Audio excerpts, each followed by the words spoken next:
စီပြန်ဟင်းလေးပေါ့နော်ရိုးချင်းချင်းလေးပဲချက်ပြပါမယ်အဲ့တော့ကျွန်တော်တို့တစ်စင်းချင်းစီသွားကြမယ်နော်โอเคကျွန်တော်တို့ပုံမှာပြထားတဲ့အတိုင်းပေါ့နော်ကျက်သွန်ဖြူကျက်သွန်နီဂျင်းမြို့သီးစိမ်းနနမင်းလေးကိုဒီတိုင်းလေးပြင်ထားပါမယ်နော်โอเคအနှစ်ရအောင်လို့လဲเนาะကျွန်တော်တို့ဒီမှာခန်းညင်သီးတစ်လုံးထည့်ပါမယ်ခန်းညင်သီးကိုဒီလိုလေးပဲเนาะကျွန်တော်တို့ခက်စိတ်စိတ်လေးတွေလှီးထားပါမယ်ချက်တဲ့အချိန်မှာမြန်အောင်လို့ပါเนาะဟုတ်ကဲ့ကျွန်တော်ကတော့ဟင်းချက်တိုင်းပေါ့နော်ဒီအနီးအဖြူကျင်းပေါ့နော်သူတို့ကိုဒီငရုတ်စုံထဲမှာထောင်းပြီးမှပဲချက်ပါရနော်အဲ့တော့ကျွန်တော်အနီးဖြူကျင်းကိုထောင်းထားလိုက်ပါတယ်နော်โอเคကျွန်တော်တို့ပဇွန်ကိုလည်းနော်စားစနွန်းအချုံမုံနဲ့နေပြီးပြီအကုန်လုံးပြင်ပြီးဆိုတာနဲ့ကျွန်တော်တို့စားချက်ပါမယ်နော်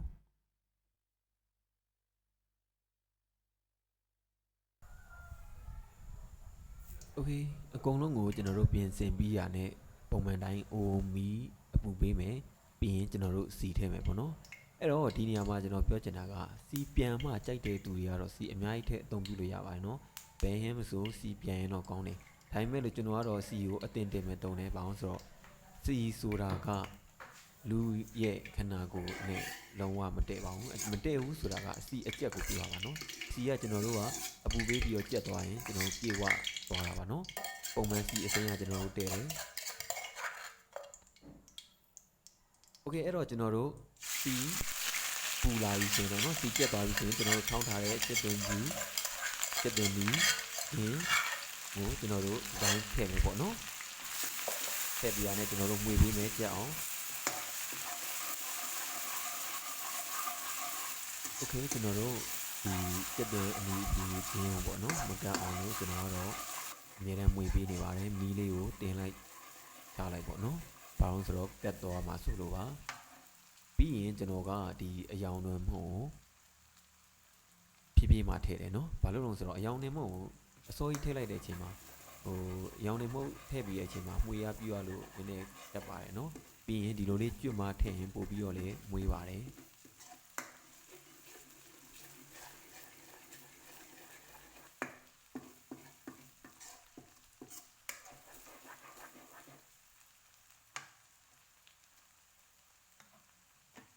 โอเคအနီးအဖြူကျင်းတွေကြက်သွားပြီဆိုရင်ကျွန်တော်အခုလို့ပေါ့နော်ထောင်းကျွန်တော်ဒီမှာခန်းညင်ဒီကိုနည်းနည်းလေးတောင်ထောင်းလိုက်သေးတယ်ဘာလို့ဆိုတော့နော်အစင်ပြအောင်လို့ပါထောင်းတယ်ဆိုတာထောင်းရုံပါပဲကျွန်တော်နှုတ်လေးတော့တင်ထားပါပေါ့လေနော်ပြီးရင်ကျွန်တော်တို့ခန်းညင်ဒီထည့်ပြီးတော့ကျွန်တော်တို့ဝေပါမယ်နော်ဒီမှာသတိထားမိလားမသိဘူးကျွန်တော်အယောင်တင်မုတ်မထည့်သေးဘူးနော်ဟုတ်တော့ကျွန်တော်အယောင်တင်မုတ်အစောကြီးထည့်လိုက်ရင်အိုးကကတ်တာမြန်တယ်မှွေရလို့မကောင်းတော့ဘူးပြီးရင်ဇွန်းတွေမှာကတ်ဒါတောင်နော်ကျွန်တော်ရဲ့ဇွန်းတွေမှာတော်တော်ကတ်ပါတယ်နော်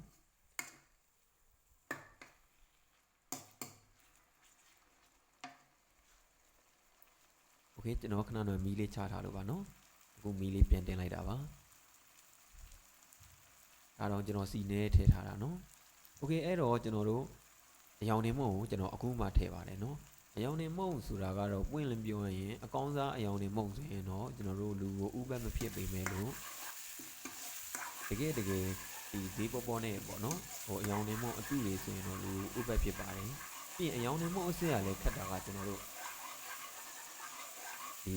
မြုပ်ပြီးအမုံအစ်စ်လောက်တာဖြစ်တဲ့အတွက်အများကြီးထည့်ရင်သက်တယ်နော်အဲ့တော့ကျွန်တော်ကတော့ဒီဟင်းကအယောင်လေးလှမှဖြစ်တာဖြစ်တဲ့အတွက်အယောင်လေးမုံလေးထည့်ပါတယ်နော်โอเคပြီးရင်ကျွန်တော်တို့အခုလိုပဲကျွန်တော်အစက်မပြတ်ကျွန်တော်မှွေနေပါတယ်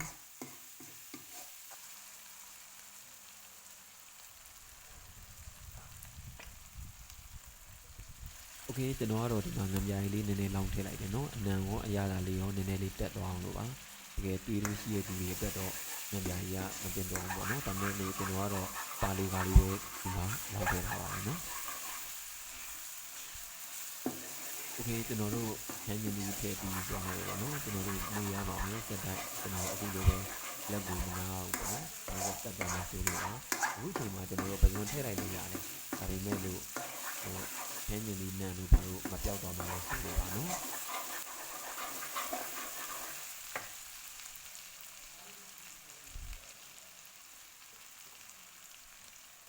โอเคကျွန်တော်တို့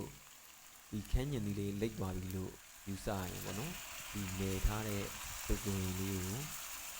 ဒါကျွန်တော်အချုံပုံနဲ့နေထားတဲ့ပဇွန်လေးကိုအခုလိုထည့်ပြီးတော့ကျွန်တော်တို့မွေပါမယ်နော်အဲ့ချိန်မှာလည်းကျွန်တော်မွေပါမယ်ပဇွန်ကိုလည်းမထိနိုင်အောင်ပေါ့နော်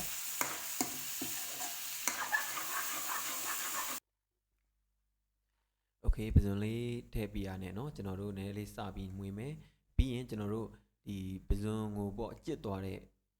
အချိန်လောက်ထိကျွန်တော်တို့ဒီစီလေးနဲ့ကျွန်တော်တို့ကြော်ပေးနေမယ်ပေါ့နော်ဟိုပဇွန်ကျစ်သွားပြီဆိုတာကျွန်တော်စီနဲ့ပေါ့နော်သူကလည်းသူနည်းနည်းလေးတင်းတင်းလေးဖြစ်သွားတဲ့အချိန်ပေါ့โอเคကျွန်တော်တို့အဲ့လိုတင်းတင်းလေးဖြစ်သွားပြီဆိုတာနဲ့ကျွန်တော်တို့ရေစထည့်ပါမယ်နော်ရေကိုကျွန်တော်လိုတဲ့လောက်လေးပေါ့ဒါကိုရဲ့ဟင်းရဲ့ပေါ့ကိုချက်နေတဲ့အယူဆကိုရဲ့မီးပေါ့ဒါကတော့ကိုကမူတည်ပြီးတော့ရေကိုထည့်ပေါ့နော်โอเคကျွန်တော်တို့ရေထည့်ပြီးတာနဲ့နော်ဒီလိုပွက်အောင်တင်မယ်ပေါ့အဲ့တော့ဒီမှာပြောချင်တာကကျွန်တော်တို့ကပဇွန်အကွေး9အနွေဆိုတာလည်းရှိရတယ်နော်ပဇွန်ကိုကျွန်တော်တို့အကြိုက်ချက်စရာတော့မလိုဘူးကိုရဲ့ပါဝင်တဲ့ဒီခန်းညင်သီးတို့နော်ဟိုအနှစ်ကျသွားပြီလို့ယူဆရတယ်ဆိုရင်ကျွန်တော်တို့ဒါကတော့ချလို့ရတယ်အဲ့အတွက်ရေကိုကိုယ်ကိုချိန်ထည့်ပေါ့နော်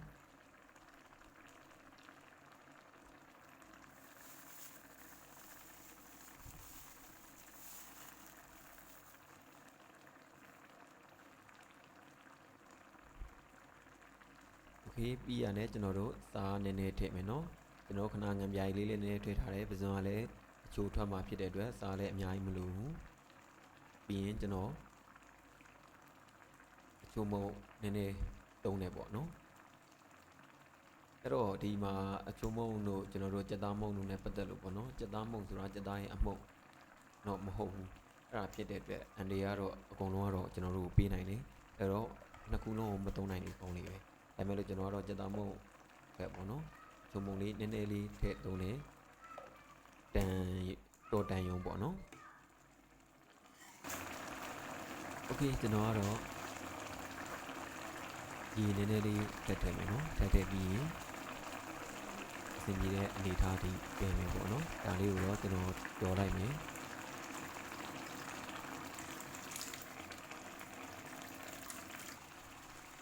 โอเคရေလေးနည်းနည်းပြသွားပြီဆိုရင်เนาะကျွန်တော်နည်းနည်းလေးမြည်ကြည့်ပါတယ်အဲ့တော့ဟင်းကိုမြည်ပြီးတော့ချက်တာကောင်းပါတယ်เนาะဟိုအကုန်လုံးကတော့ခင်းနေတော့လက်ဆက်မှန်းသွားတာပေါ့ဘာဖြစ်ကိုတယောက်တည်းစားမှဆိုရင်အကြောင်းမို့သူများစားမယ်ဆိုရင်တော့ကိုကဟင်းလေးကိုမြည်ပြီးလိုက်တာကောင်းပါတယ်เนาะโอเคမလို့တော့ဘူးဆိုရင်ကျွန်တော်ရေလေးပြီးထက်ခန်းအောင်ချက်ပါမယ်ဒါမှမဟုတ်ရေကြံလေးနဲ့ဟိုစားကျင်နေဆိုရင်ဒီအခြေအနေမှာကျွန်တော်တို့ချလို့ရပြီเนาะโอเคတချို့ကတော့ကျွန်တော်တို့ဒီမဆလာပေါ့နော်ပလာလေးမဆလာပေါ့ဒါတော့ကျွန်တော်သုံးတဲ့ဟာပါတချို့ကတော့ဒီပဇွန်ဟင်းတို့ဒီကျွန်တော်တို့ပင်လယ်သားဟင်းတွေမှာချက်တဲ့အချိန်မှာမဆလာလေးနည်းနည်းသုံးရတယ်နော်ဒါကတော့ကြိုက်တဲ့သူသုံးမကြိုက်တဲ့သူမသုံးပါနဲ့ကျွန်တော်တော့ပါတယ်ဆိုတော့လေးနည်းနည်းထည့်ပါတယ်ဒီကလားလေးမှာမဟုတ်ပါဘူးကျွန်တော်တို့တခြားဒီမဆလာလေးကိုသုံးလို့ရပါတယ်နော်နည်းနည်းလေးအနံ့လေးပါတယ်ဆိုတော့ဆိုရင်ကျွန်တော်တို့အဆင်ပြေပါမယ်နော်ဒီကျွန်တော်တို့လုံးဝပေါ့နော်ဒီကြက်ခံလေးပေါ့နော်ဒီခန်းကန်လေးလေးမှာကျွန်တော်တို့ငွေပြီးစင်းလေး၄-၅တောင်းလောက်ထည့်ပါမယ်မွေးအောင်လို့ပါဟုတ်ပါ